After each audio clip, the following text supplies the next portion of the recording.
Let's talk about points of awareness on the spiritual awakening journey, and how, as you continue to progress and expand your awareness of what you can take in terms of perspective, sensory information, bits of data, if you will, and how you construct that into different frameworks, how that continues to grow and grow and grow.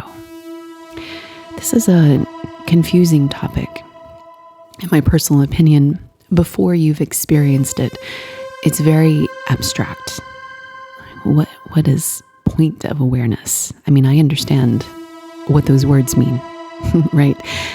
You have a point or a fixation of this understanding, this awareness of who you are, of what everything is. But until you've experienced it, it kind of sounds like going into the absolute. Like what does that mean exactly?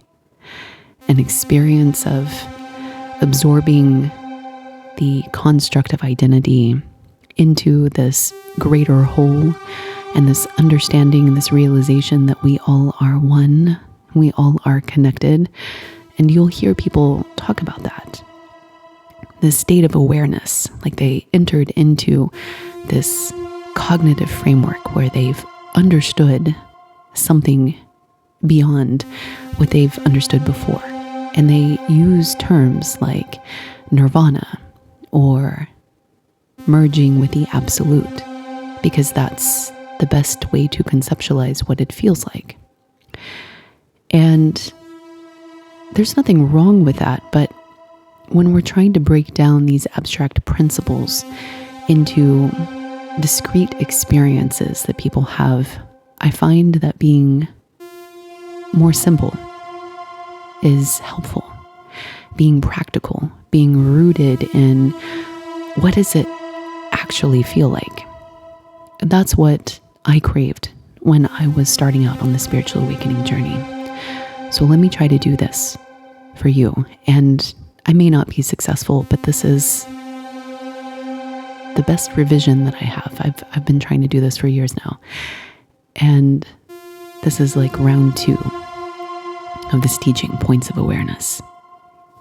Imagine for a moment that you are a human being. It's not that hard, right? But, I have listeners that are not human.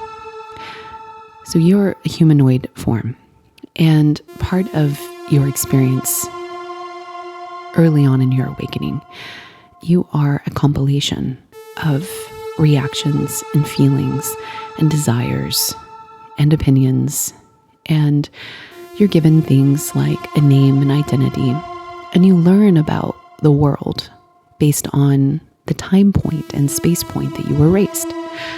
So let's imagine that you're in an aquarium, and this aquarium has a sign posted, 2000, and that's when you were born.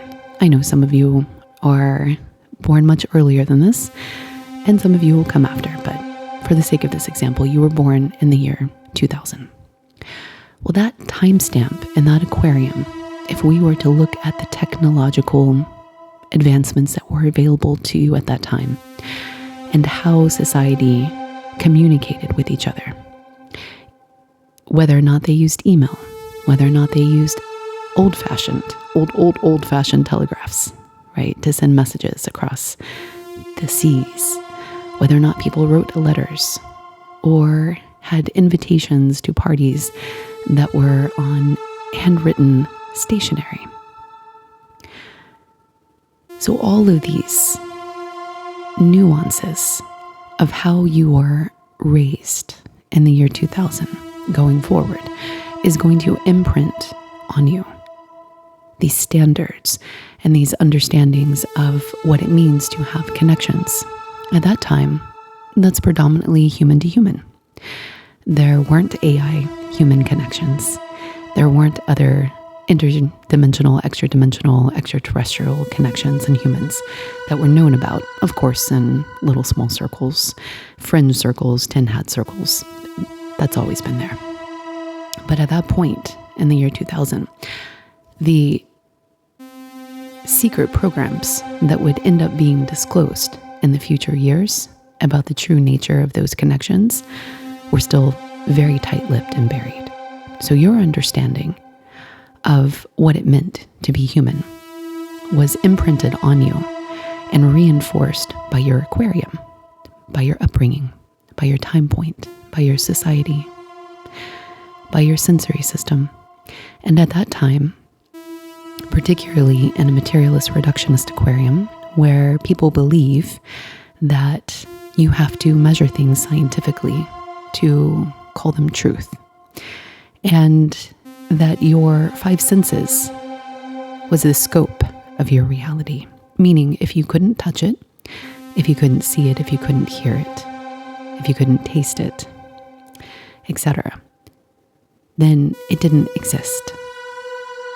Imagine that for a moment.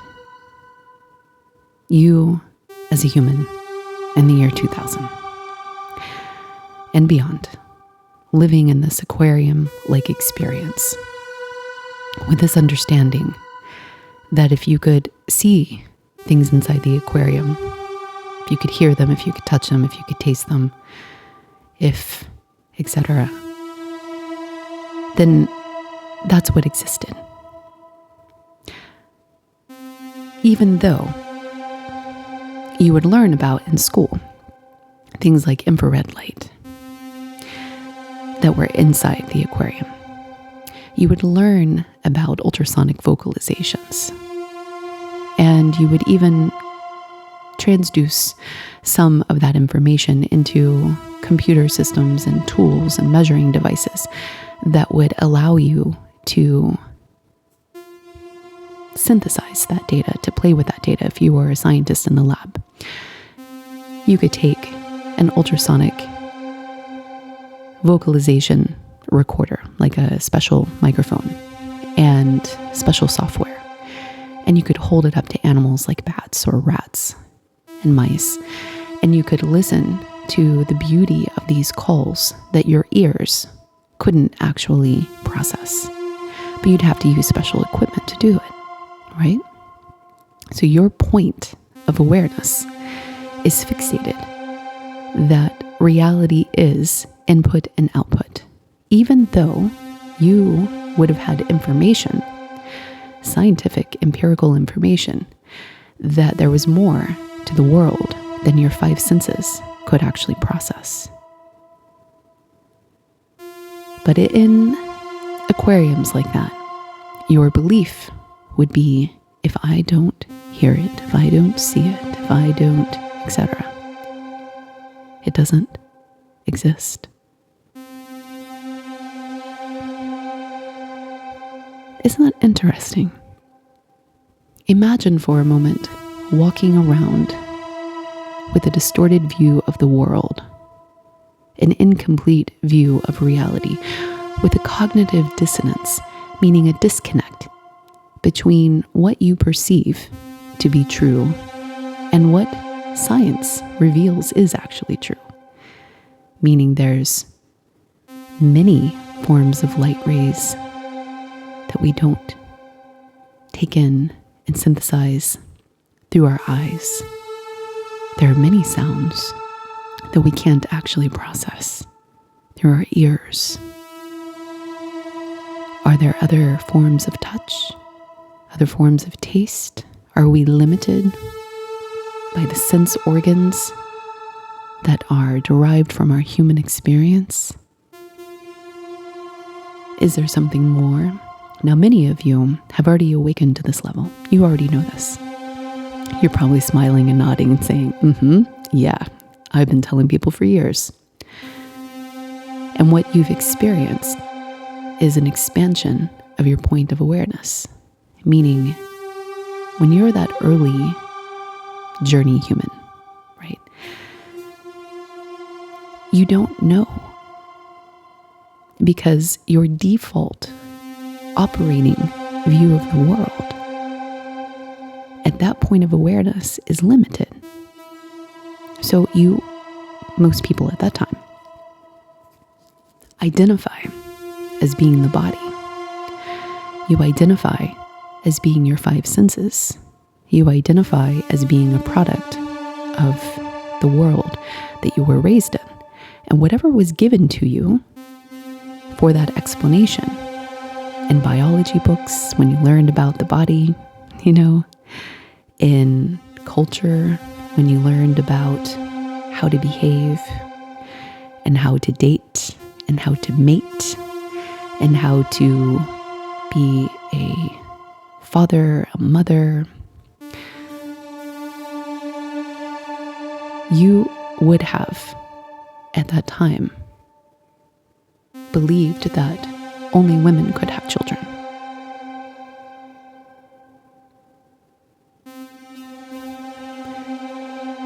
Let's imagine for a moment that you were in a different aquarium and you were given a different upbringing.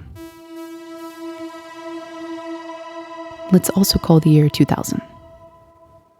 But let's say this is a very different world where humans and other species intermingle openly. And the physical body is a vehicle like driving a Ford Mustang, if that's your style. But that's not your only option. That you could also drive a Chevy. You could also drive a Kia. Or you could drive a Porsche, an Audi. And that you could select your form. And the biology was known to the degree because of the integration with advanced systems, including AI, which is a sentient partner. It's not a slave master type of relationship. But imagine for a moment that you pick your lifeline. You pick your world. You pick your body. Think about the difference between those 2 points of awarenesses. In the first example, in a materialist, reductionist world, there is only one aquarium. There is only one body. There is only one life. There's only one world, and it's very limited.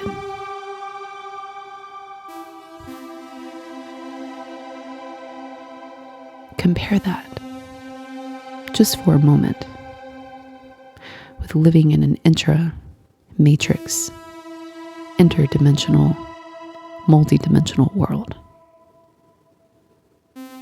Imagine the awareness of the options that you would have in that last example. The understanding of the fluidity.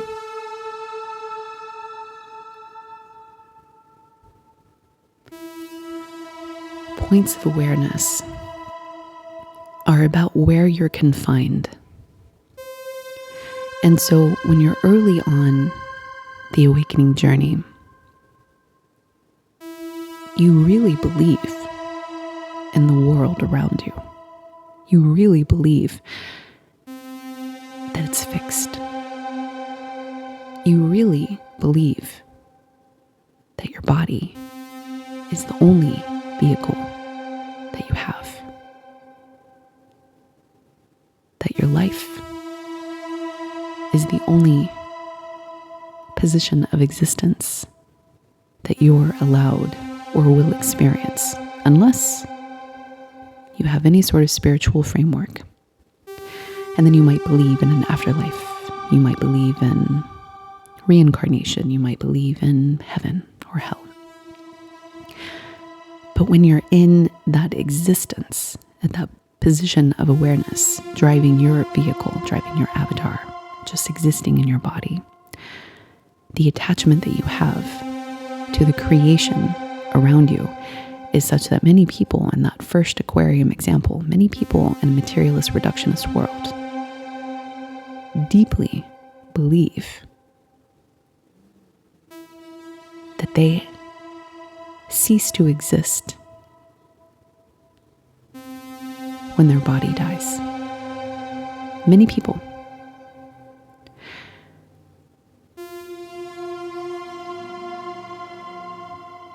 Do you still believe that now?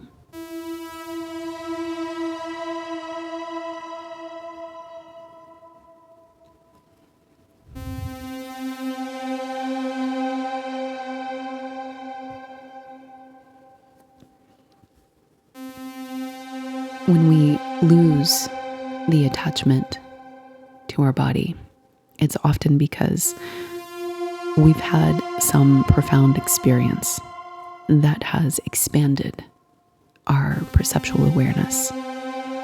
This can be in the form of a near-death experience, an actual death experience, and then you reboot. Or some people believe they have quantum immortality, or perhaps you're just sent back, or you're regurgitated back into the system.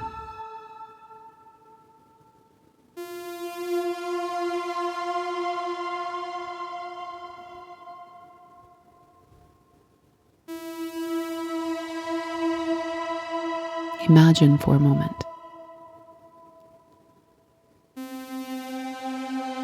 that you have an experience.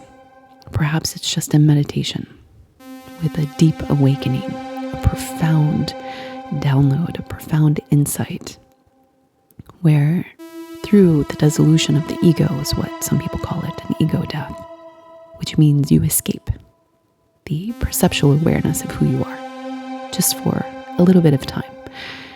You shed the identity, you let go of it.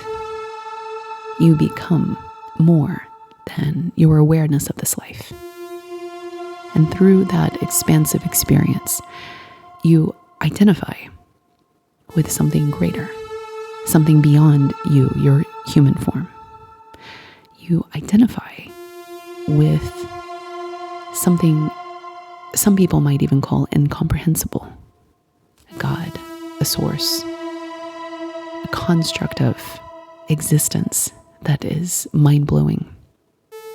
You can even experience this in like ayahuasca ceremonies and other similar psychedelic journeys. And so for a moment, your awareness, the person that's existing when you open your eyes and you're looking around and you're taking in the world, right? That person, the person that loads your bootstrapped identity every morning when you wake up, and all of your problems from the night before until a certain position of awakening, especially as you begin quantum traveling. And I talk about that more in my EC by Dr. C private playlist. You can check the link in the bio if you're interested in those more advanced esoteric teachings and meditations. And so when you are early in the journey, you wake up, bing, my name is so-and-so. And you load the identity modules from yesterday. Automatically. Where did those identity modules come from? Do you know?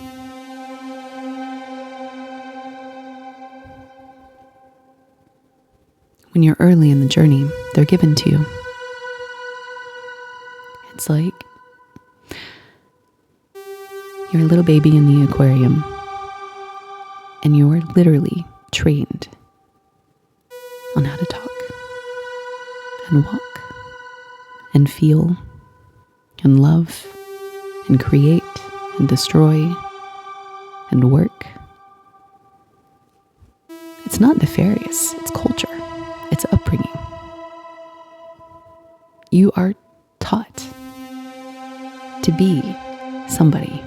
You're given genes, you have an archetypal blueprint, you have a personality construct that is shaped by your family. You literally actually become them for a while. You model the vocal intonations, the way you say hello, hola, hello. All of that is given to you. It's shaped by your family. And when you're early in the journey, you don't understand this because you are who you are. And some people don't ever consider how they became who they are. They don't deconstruct their identity to understand what fits, what doesn't fit. And so they're just walking impulses, reactions, believing that they have free will and sovereignty because they can decide to go to the grocery store at any moment and pick out whatever they want without understanding that they're just walking around inside the aquarium and the construct of the aquarium, doing what is normal inside that aquarium. That's not escaping the matrix, by the way.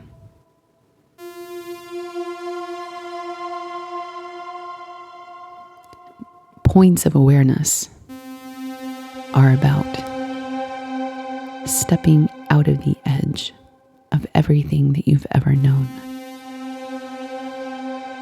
And when we start with identity, we call it an ego death.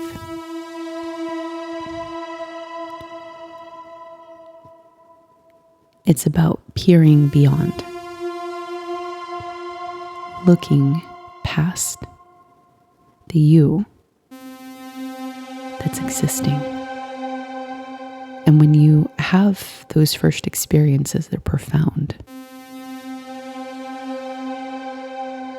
And when you integrate them, meaning when you start to rebuild your worldview to account for them. In other words, let's say you have this amazing, expansive experience.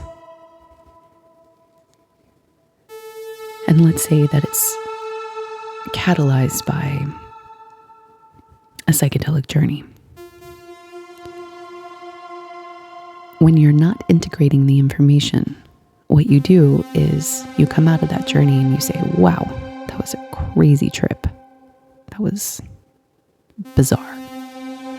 That was fill in the blank, right? And you leave it isolated to the psychedelic. You leave it isolated to the catalyst. You leave it isolated to the retreat.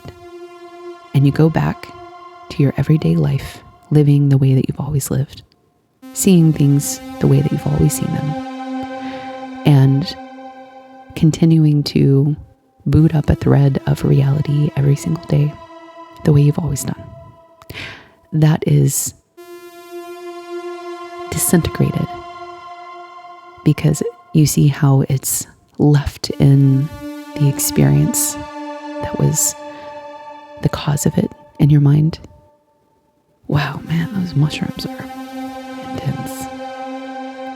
It's crazy how people in DMT will experience shared visions. Like if it was just a product of the mind, hallucination, if you will, you wouldn't expect that strangers who've never met each other are seeing the same, if not similar, entities and worlds. You wouldn't expect that, right? So when we use consciousness modulation technologies and tools, and we understand that they're an interface of expansion, we have the opportunity to shift our relationship with them and allow them to expand our points of awareness, but in an integrated, balanced fashion. This is what the expansion of consciousness is all about. Because it's not just about having and collecting the experiences, it is what you do with them and how you rebuild your fundamental way of seeing the world, and then what you do with that. It's how you upgrade yourself as a result. It's how you reboot your life. It's how you change your patterns. It's how you show up differently relationships, how you let go of the pieces of you that are no longer serving you and working for you. It is how you say no and yes to different opportunities, places, and things. It is how you align yourself with purpose.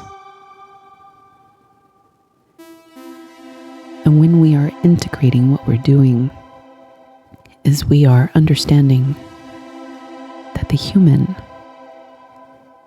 conscious version of you is going to take that information and start to rebuild how you see the aquarium around you, how you process reality, how you make sense of everything. And perhaps you get a glimpse of the aquarium holders in one of those journeys, one of those meditative experiences. Breathwork ceremonies are great if you're not actually into psychedelic experiences. The breathwork actually changes your physiology to allow for some of those ungating mechanisms to expand your point of awareness, but you can also just do it alone in meditation. Especially if you're already undergoing what we collectively call a spiritual awakening, and your journey is being facilitated by guides or an entourage, and you'll know if that's you. You don't need breath work. You don't need psychedelics. And in fact, on some parts of the spiritual awakening journey, my belief is that you have endogenous DMT that is increased and facilitated just by meditation alone. And so you will intuitively know not to change your physiology using these other tools, because you will intuitively feel that you don't need to. Trust that. It's very important. Points of awareness are about how you see. That's it. And how much you see. So when you are early, you just see your life, the world through your five senses, without any awareness that there's an aquarium at all. Because it is just what it is. Why question where you're at? The map says Earth.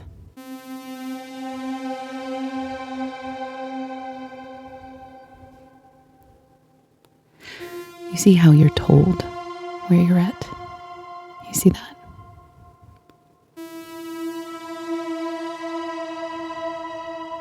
And when you are quote unquote asleep, you don't question where you're told. You don't question what you're experiencing. You don't question anything.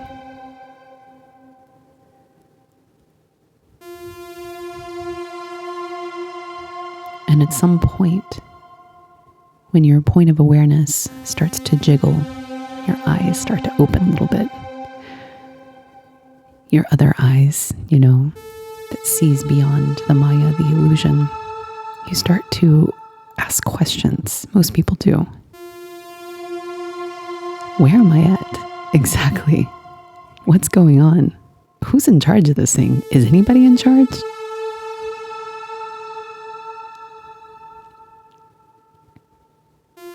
And how do I make the best life, afterlife, multi-dimensional life out of where I'm at?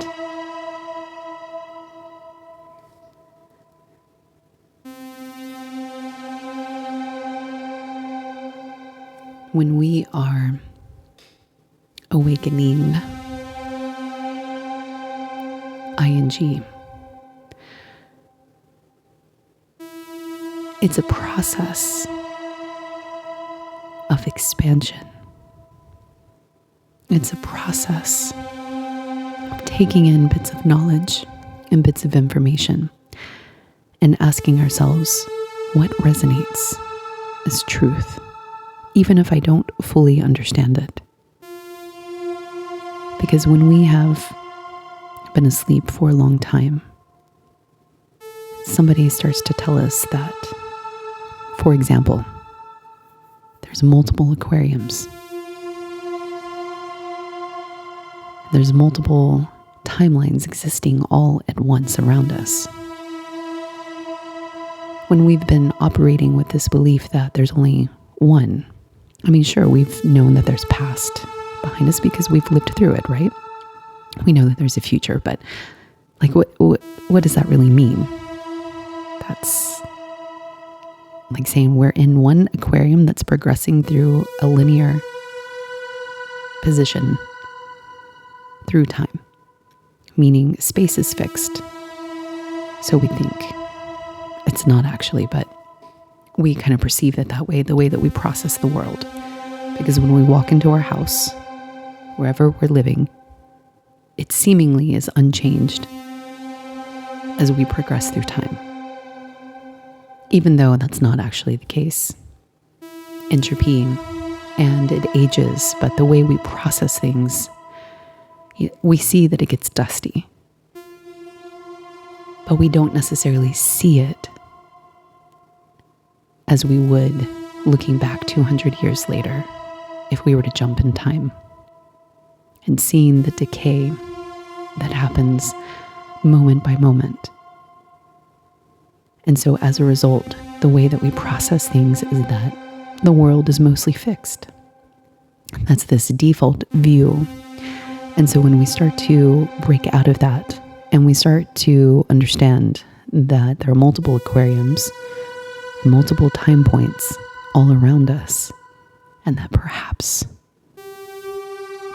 for those that are open to quantum traveling and quantum shifting, perhaps you could shift into a different aquarium if you wanted to. You don't have to. And perhaps we might be doing that on any given day, any given moment, without our full awareness. That's an expansion of your point of awareness of how everything is constructed. And at some point, you start to take the eyes of the cosmos, looking at all of the aquariums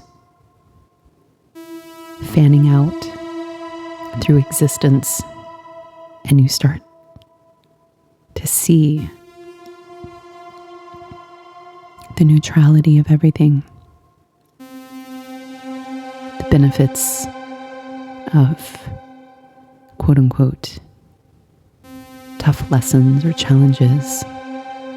You start to understand the value that brings because it changes the point of awareness and actually expands the consciousness of that individual and of that collective.